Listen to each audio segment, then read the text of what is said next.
Où que vous en soyez, en ces temps troublés qui nous contraignent à l'isolement, que la paix vous soit donnée, au nom de Dieu le Père, le Fils et l'Esprit.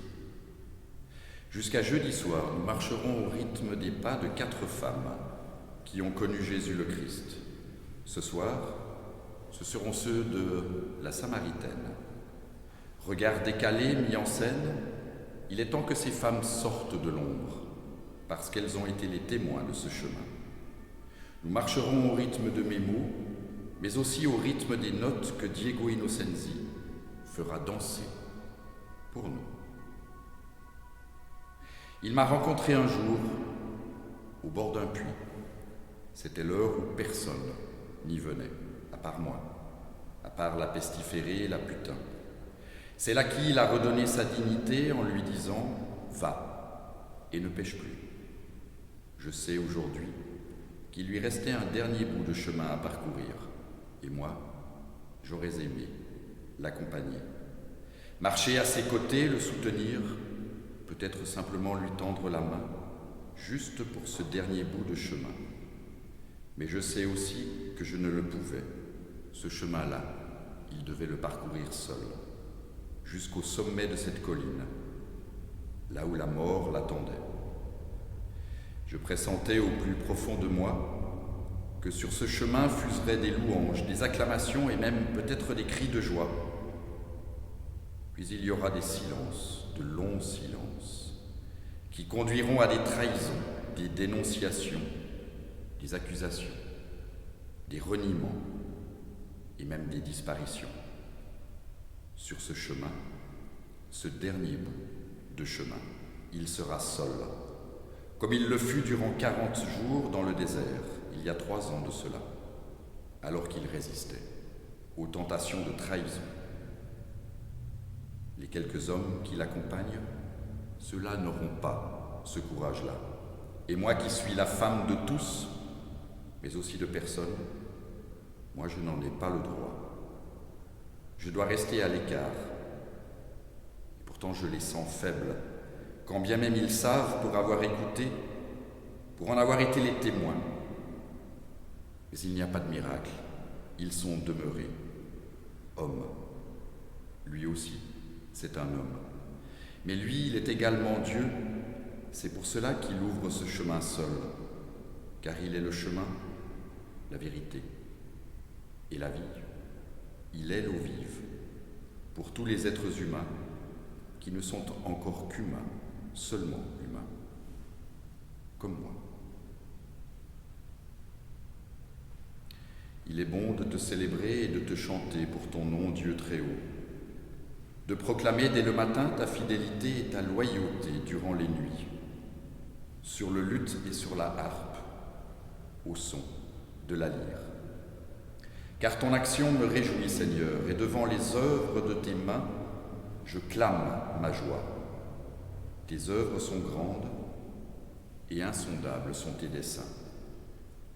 L'homme stupide n'y connaît rien, l'esprit borné n'y comprend rien. Tu as relevé mon front comme la corne du buffle, et je baigne dans un océan de jouvence. Mon œil repère ceux qui me veulent du mal, et mon oreille entend les murmures désobligeants des méchants. Le juste grandit comme un palmier, il étend ses branches comme un cèdre du Liban, planté dans la maison du Seigneur. Il pousse dans les parvis de notre Dieu, et même âgé, il fructifie encore. Il reste plein de sève et de verdeur, proclamant la droiture du Seigneur. Il est mon rocher. Dans l'évangile de Jean, il est écrit « Jésus parvint dans une ville de Samarie appelée Sichar, non loin de la terre donnée par Jacob à son fils, Joseph, là même où se trouve le puits de Jacob. Fatigué du chemin, Jésus était assis tout simplement au bord du puits, et c'était environ la 6e heure. Arrive une femme de Samarie pour puiser de l'eau. Jésus lui dit « Donne-moi à boire ». Ses disciples étaient allés à la ville pour acheter de quoi manger.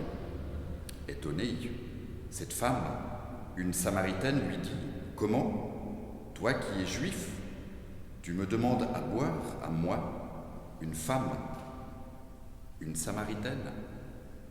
Il faut savoir que les Juifs, en effet, ne veulent rien avoir de commun avec les Samaritains. Alors Jésus lui répondit, « Si tu connaissais le don de Dieu, et qui est celui qui te dit « Donne-moi à boire », alors c'est toi qui aurais demandé, et il t'aurait donné de l'eau vive. » La femme lui dit, « Seigneur, tu n'as même pas un seau, et le puits est profond. D'où la tiens-tu donc, cette eau vive? Serais-tu plus grand, toi, que notre père Jacob, qui nous a donné le puits et qui lui-même y a bu, ainsi que ses fils et ses bêtes? » Jésus lui répondit, « Quiconque boit de cette eau-ci aura encore soif. Mais celui qui boira de l'eau que je lui donnerai n'aura plus jamais soif. Au contraire, l'eau que je lui donnerai deviendra en lui une source jaillissant en vie éternelle. » La femme lui dit, « Seigneur, donne-moi de cette eau pour que je n'ai plus soif et que je n'ai plus à venir jusqu'ici pour en puiser. » Alors Jésus lui dit, « Va, appelle ton mari et reviens ici. » La femme lui répondit, « Je n'ai pas de mari. » Jésus lui dit, « Tu dis bien, je n'ai pas de mari, parce que tu en as eu 5, et l'homme que tu as maintenant n'est pas ton mari. En cela tu dis vrai. » Seigneur, lui dit la femme, je vois que tu es un prophète. Nos pères ont adoré sur cette montagne, et vous, vous affirmez qu'à Jérusalem se trouve le lieu où il faut adorer. Jésus lui dit, crois-moi, femme, l'heure vient où ce n'est ni sur cette montagne ni à Jérusalem que vous adorerez le Père. Mais vous adorez ce que vous ne connaissez pas. Nous adorons ce que nous connaissons, parce que le salut vient des Juifs. Mais l'heure vient, et même elle est là, où les vrais adorateurs adoreront le Père en esprit et en vérité. Tels sont en effet les adorateurs que cherche le Père. Dieu est esprit, et c'est pourquoi ceux qui l'adorent doivent adorer en esprit et en vérité. La femme lui dit, je sais qu'un Messie doit venir, celui que l'on appelle le Christ. Lorsqu'il viendra, il nous annoncera toutes choses. Alors Jésus lui dit, je le suis, moi qui te parle. Il savait qui elle était, ce qu'elle était aux yeux de tous. Elle était une paria, une moins que rien. Les rares visites qu'elle recevait n'étaient que nocturnes, afin que personne ne le sache, que personne ne voie qui venait. Elle était méprisée, mais elle était tolérée comme un mal nécessaire à l'équilibre de tous. Elle portait en elle toutes les malédictions dont chacun se déchargeait en la maudissant. Elle était l'étrangère, l'émigrée, la frontalière. Elle était la Samaritaine, la sœur du Samaritain, vous savez, celui de la parabole. Mais elle était femme, avec des formes généreuses que trop d'épouses, épuisées par de multiples grossesses, avaient perdues depuis longtemps. Je suis maudite, se disait-elle. Je suis oubliée de Dieu, celui de Jacob, mais aussi d'Abraham et d'Isaac. Je vis dans un bidonville avec pour seul voisin des rats et des cafards. Mais il y a peu de temps, je l'ai rencontré. C'était à midi, alors que je venais chercher de l'eau. Lui, il ne devait pas être là. Il ne pouvait pas être là, parce que notre religion le lui interdit. Et pourtant, il était assis, juste là, sur le bord du puits. Et il m'a demandé de l'eau. D'habitude, les hommes me demandent autre chose, mais pas de l'eau, ou alors seulement après que. Mais non, lui, il voulait boire. et me dire qu'il savait tout de moi, qui j'étais, ce que je faisais. Et il m'a demandé de l'eau. J'ai deviné à ses propos, mais bien plus tard, que la véritable source d'eau vive n'était pas au fond du puits, mais elle était là, juste devant moi. Il était la source de ma dignité, celle que j'ai retrouvée parce qu'il me l'avait redonnée. Cette dignité, cette humanité que l'on m'avait volée, niée, arrachée. Alors il m'a dit, va et ne recommence plus. Je l'étais, putain, mais je ne le suis plus, parce qu'il m'a remise debout. Il m'a mise en marche. Alors je suis parti, annoncer ce que j'avais vu, ce que j'avais entendu. Et aujourd'hui, je vis loin de ce village, de ce puits, parce que j'ai trouvé la source de ma dignité. Elle est en lui, elle est en ce Jésus, le Christ. Aujourd'hui, je suis comme mon frère, le bon samaritain. Je suis celle qui restaure ceux que la vie a brisés, fatigués, ceux qui sont sans voix, ceux à qui je peux donner un peu d'eau. Et vous, qui êtes-vous aujourd'hui?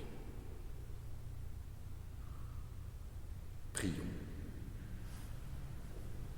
Nous te confions, Seigneur, ceux et celles qui nous sont chers, parce que tu nous le demandes, et aussi parce que notre cœur nous y invite. Mais nous te confions aussi ceux qui sont rejetés, méprisés, oubliés, parce que eux et elles sont aussi nos frères et nos sœurs.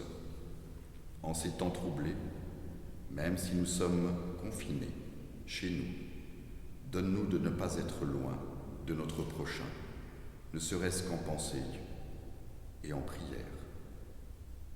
Amen. Vivons simplement, dignement et en paix, parce qu'il nous en donne la possibilité, lui qui est le Fils de Dieu, le Père, et qui bientôt nous enverra son Esprit. Soyons en paix, sans craindre la soif, parce qu'il est la source qui jamais ne s'épuise. Amen.